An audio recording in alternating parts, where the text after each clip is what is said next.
DJ Evie, welcome to the car. I'm glad to be here. Thank you for having me. I feel like you're just making the show a lot cooler by being here. Oh, wow. No. My cool value has went from 0 to 10 now that I'm with you. What is your birth name, Evie? Eric is I got my name Evie from my initials. It was like a nickname, middle school, high school. So my first name is Eric, last name is Vida. Okay. When I was a kid, it was Vajda. That's how you say it when you read it in America. Like an American reads it as Vajda. But when I started touring, I went to Europe, and like every passport person in Europe, they would read my name as Vida. And then I asked my dad, he's like, yeah, that's how grandma wants us to say it. So now I just say it's Vida. When I was younger, to me, a DJ was the person on the radio giving you the top 20 countdown, right? That's like, there's a certain generation that knows a DJ that way. Right. And then there's another generation, certainly of today, that knows the DJs as being pretty much the coolest people on the music scene. Nerds that are turned into cool people. Right. Cool people. When you first got into the business, what did the ideal DJ job look like to you? When I started, I've been DJing for over 10 years. So, like, when I started, it was in college, and I was like, it was basically just the guy who played the music. That's all it was. Mm-hmm. It was the guy it wasn't the guy with his hands up, on a stage, the center point of the party. Yeah. He was a center point of the party, but he wasn't the focal point. It was just the guy who played music, and you kind of hid behind the music. And I had vinyl at the time. So at that time, I was just like, yo, hey, this is a DJ on the radio, or a DJ at the club, or whatever. That's what a DJ was. And then, like, halfway through my career, the past 5 years, somewhere in the middle, the DJ turned into the guy who makes the music. The most popular part, you make the music, you play the music live, you play the recordings of it at a show, and then now you're the center point of a show, and you're like the artist. And yes, it's not the same talent as like an artist who plays a guitar or plays in a band or sings. It's completely different. Everyone always is like, oh, it's not the same talent, why are you getting paid so much? It's not. Of course it's not. Of course the guy who can sing and play guitar is way more talented than I don't have that music talent. I don't. But I can pick songs and put them in order and take, a crowd on a journey and go from, certain moods throughout, an hour set. It's a different kind of talent. It doesn't mean that it's less or more. It's a different kind of talent, fair, right? Fair, exactly. Yeah. So what was your very first job as a DJ? Frat party. I don't know. Can I say frat? I don't know. Yeah, of course. I wasn't in a frat or a fraternity, but I DJ'd a frat party in, I think it was my freshman year of college. And I think I had one crate of records, and I ran out of songs to play. And I'm like, what do I do? So I had a CD player with me, and I just played some songs off that, and I would go back, and I replayed the other sides of each vinyl. At the time, I was using real records. And I got through it, and then I was like, you know what? Wow, that was fun. I controlled the crowd. I picked what they listened to, and they actually liked it. And then from that moment on, I was hooked. Do you think, like, at that time, did you always have an ear for, like, the mood of a crowd and one song going into the next to the next? Because I do feel like there's an art form that goes into putting together, like, the perfect playlist or set list. 100% art form. 100% there's an art form. The crowd part of it grew on me, but there was always a part of me that wanted to pick the songs and play them for people. Like, I remember Eminem was real popular when I was in high school, and like it was just, I think it was the very end of downloading music when you were able to download like Napster and like all that stuff. Yeah. So I would get the music and I'd pick like what songs I liked, and I'd put them on a CD and then write, whatever my playlist. And at the time it just said EV as a nickname, and I would just give them out and like make my, and everyone would be like, yo, they always come to me for music. So I liked being able to pick people's selection of music. How did you feel when the rap war between MGK and Eminem So happened? Eminem was my favorite rapper growing up.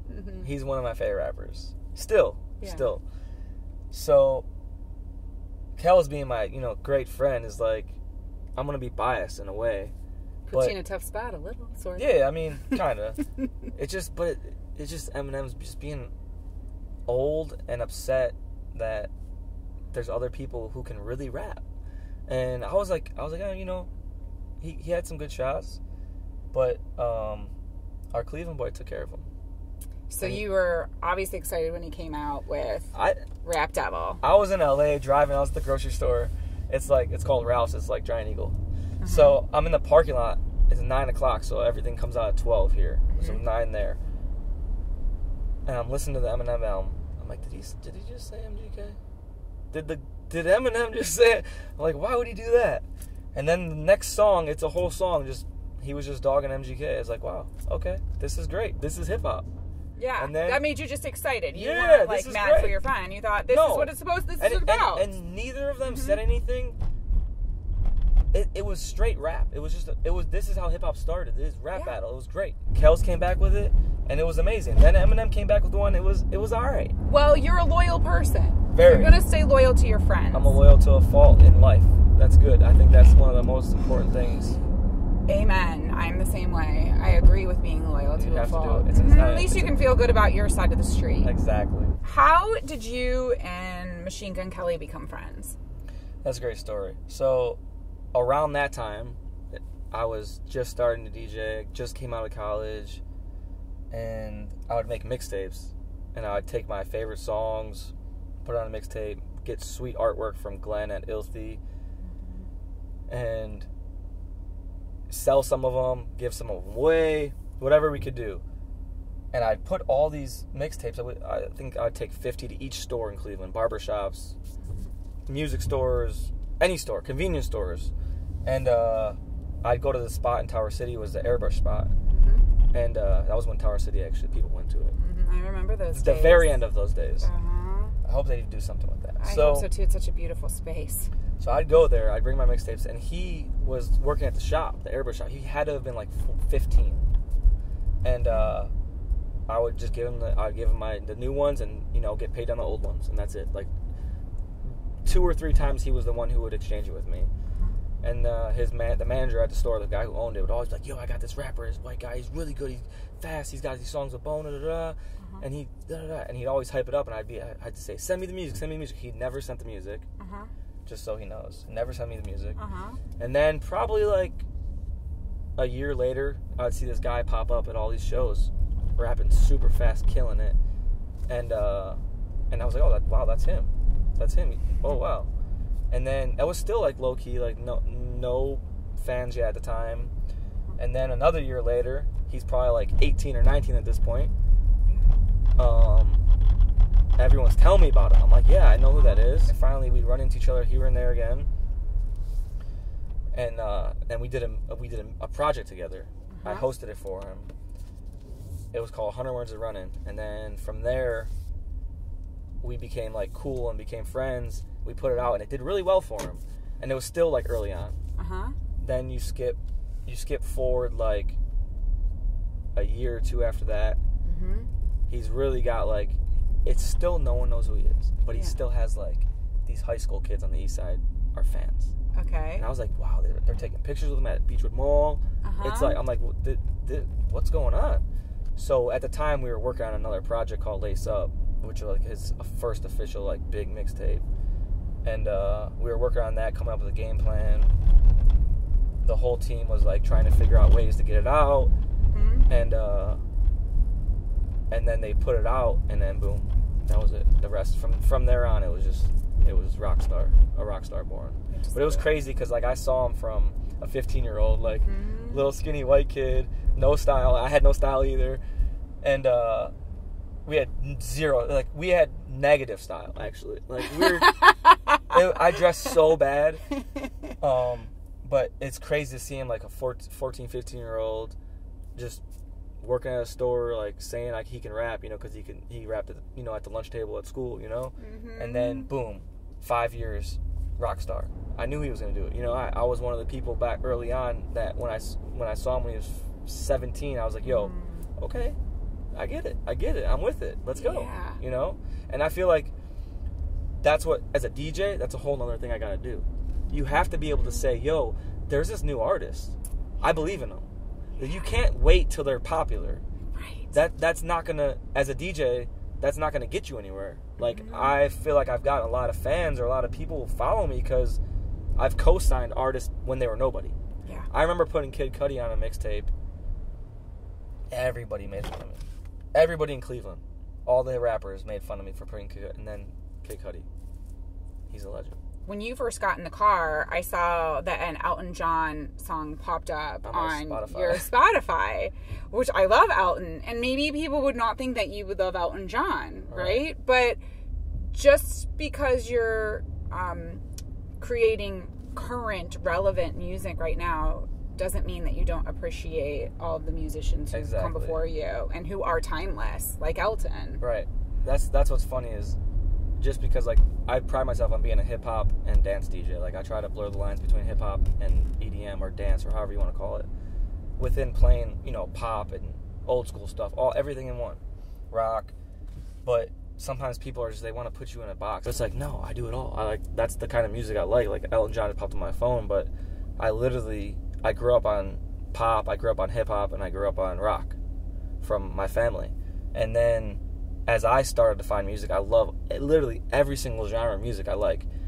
Shout out to country music, because I didn't like country music until, like, I'd say 3 or 4 years ago. And now there's, like, a bunch of songs I'm like, you know what? This is good. In your world, a DJ can be really successful. So, like, some of the top DJs in the world, what are they paid when they go and enough to have 5 of these cars? Yeah, right? I don't got one of these. This 500 horsepower, huh? 503. This one's nice. This one's nice. It is. This is a sweet car. DJs in Vegas, Calvin Harris was making like $60 million at Hakkasan, I think, when they first opened. $60 million for a year. Yeah. Just a DJ. Like, what a life.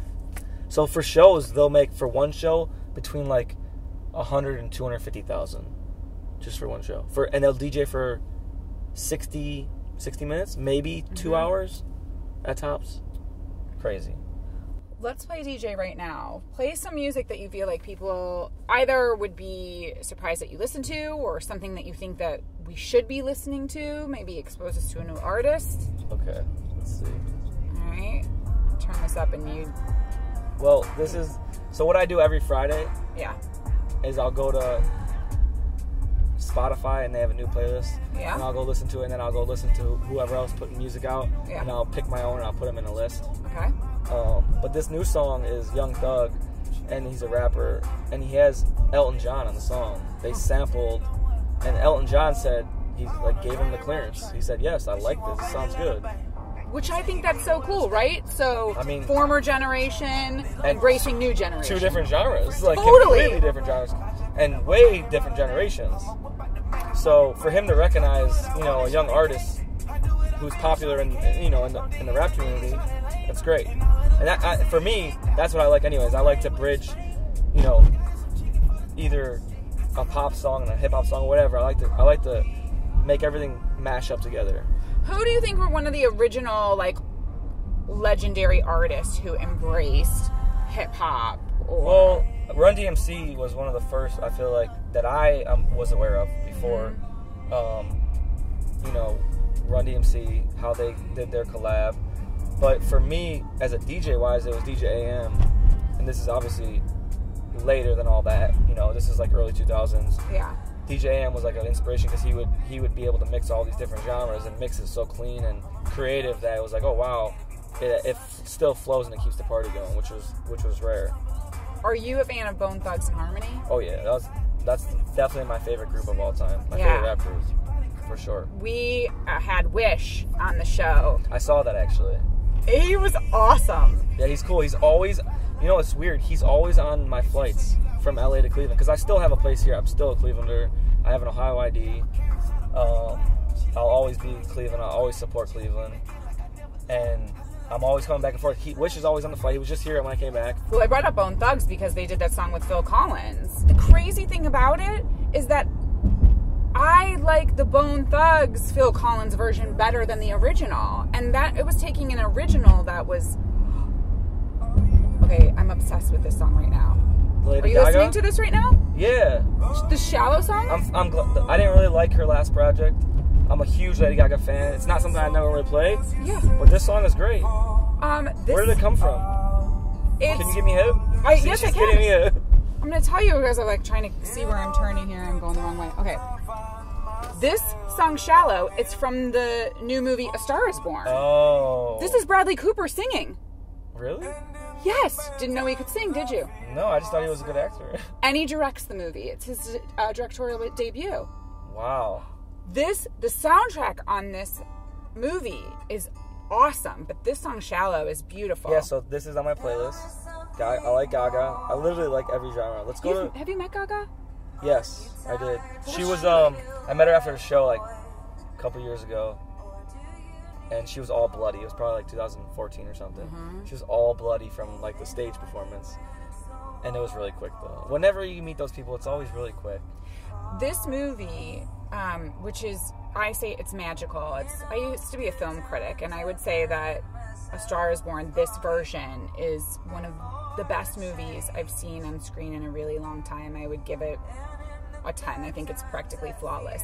What I love about her in this movie is that for a good chunk of it, you hear her pure singing voice. You see her without makeup and all done up. Right. So you just see really the beauty and the artistry of who she is. Like the raw talent. Yes. Yeah. That's why, and she has it too. That's why it's cool that she's showing it now.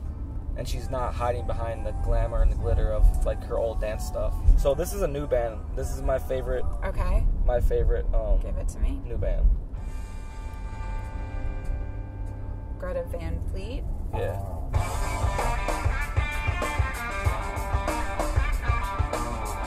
Is there a little country in this? No, you'll hear who they sound like.